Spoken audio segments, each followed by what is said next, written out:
In my previous video, I talked about how we gradually lose our natural curiosity and how we can begin finding it again. As children, we explored the world without needing to know exactly what would happen. We asked questions, we experimented, we tried, failed, and tried again. But as we grew older, something began to cover that curiosity. Expectations, comparison, criticism, past disappointments, and fear. So in this video, I want to continue that thought by asking a deeper question. What is really behind your fear? Because sometimes we are not afraid of the action itself. We are afraid of what the action might make us feel. Fear is not the enemy. Fear is a natural part of being human. Its purpose is to protect us from danger.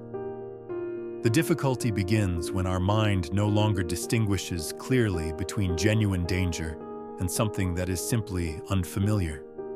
Our current life may not make us happy, but it is predictable. We know its routines, we know its problems, we even know its disappointments. Change, however, contains uncertainty. What will happen if I publish my first article? What will happen if I start meditating? What will happen if I begin building the business I have been thinking about for years? What will happen if I allow myself to become a different person? The mind does not always choose what could be better for us. Very often, it chooses what it already knows. This is why we can easily confuse familiarity with safety. But fear does not necessarily mean that we are moving in the wrong direction. Sometimes it simply means that we are entering a place where we have no previous experience. When the past continues within us. Joe Dispenza's ideas have influenced how I understand our habitual reactions. When we repeat the same thoughts, experience the same emotions, and react to similar situations in the same way for long enough, these patterns can gradually become automatic. Eventually, it no longer feels like we are making a conscious decision. We simply react. A past failure says, "Do not try again." An old criticism says, "You are not good enough." A previous disappointment says, "Do not trust this opportunity. You will only get hurt again." These messages may no longer appear as clear thoughts. We may experience them as tension, uncertainty, resistance, overthinking, or procrastination. We tell ourselves that we need more information. Another book, another video, another course, a better plan. But sometimes we are not still preparing. Sometimes we are protecting ourselves from feeling the pain of another possible disappointment. This means we may not be lazy or unmotivated. An old protective response may simply be trying to save us from a pain that belongs to the past. The important question is, does that protection still serve the person I am today? A realization during meditation. I recently became aware of something during meditation. If I continually tell myself the story of what my past was like, and if I search for the same old wound behind every difficulty I experience today, then I may continue seeing myself through the story of my past. I cannot change what happened, but I can change the relationship I have with it today. Understanding the past can help us recognize our patterns, but we do not have to build our entire identity around those patterns. Our past may explain some of our reactions without having to define our future. This does not mean denying what happened. It means we no longer have to turn every new experience into another chapter of an old story. What we can consciously observe no longer controls us completely from the shadows. Fear and curiosity ask different questions. Fear asks, what if it doesn't work? Curiosity asks, what might happen if I try? The difference may appear small, but these questions create completely different inner states.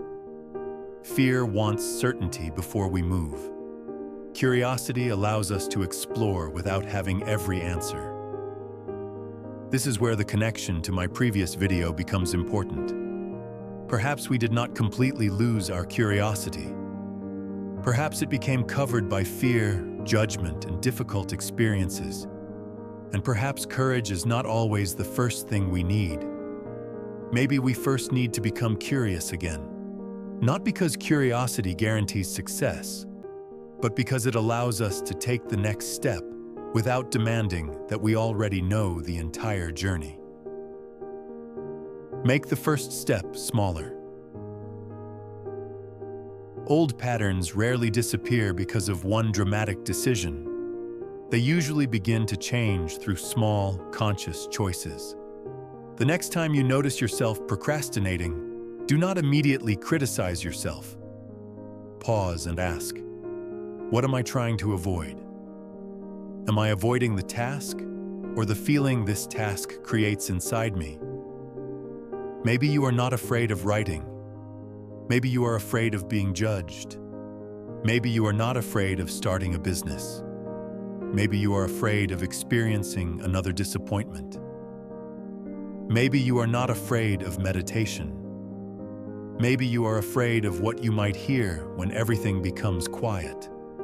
Once you recognize the deeper fear, make the first step smaller. You do not need to meditate for 30 minutes. Begin with 2 minutes of silence. You do not need to write an entire book. Begin with one honest paragraph. You do not need to build a complete business today. Finish one task that genuinely moves it forward. A small step does not mean having a small goal. It means reducing change to a form you can act on today. Change begins before fear disappears. Many of us are waiting for the moment when we finally feel ready, when doubt disappears, when we feel completely confident. But that moment may never come. Change does not begin when fear disappears. It begins when we notice the old pattern but do not automatically follow it. It begins when we create one conscious moment between our familiar reaction and our next action. A pause, a question, a different choice, one small step. So think about one area of your life where you feel stuck. Ask yourself, what am I really afraid of? Then go one level deeper. What is this fear trying to protect me from? And finally, does that protection still belong to the life I am living today? You do not need to fight your fear, and you do not need to wait until it completely disappears. Perhaps you only need to become slightly more curious about what may exist beyond it. Fear asks, what if I fail? Curiosity asks, what might I discover? Which question will guide your next step?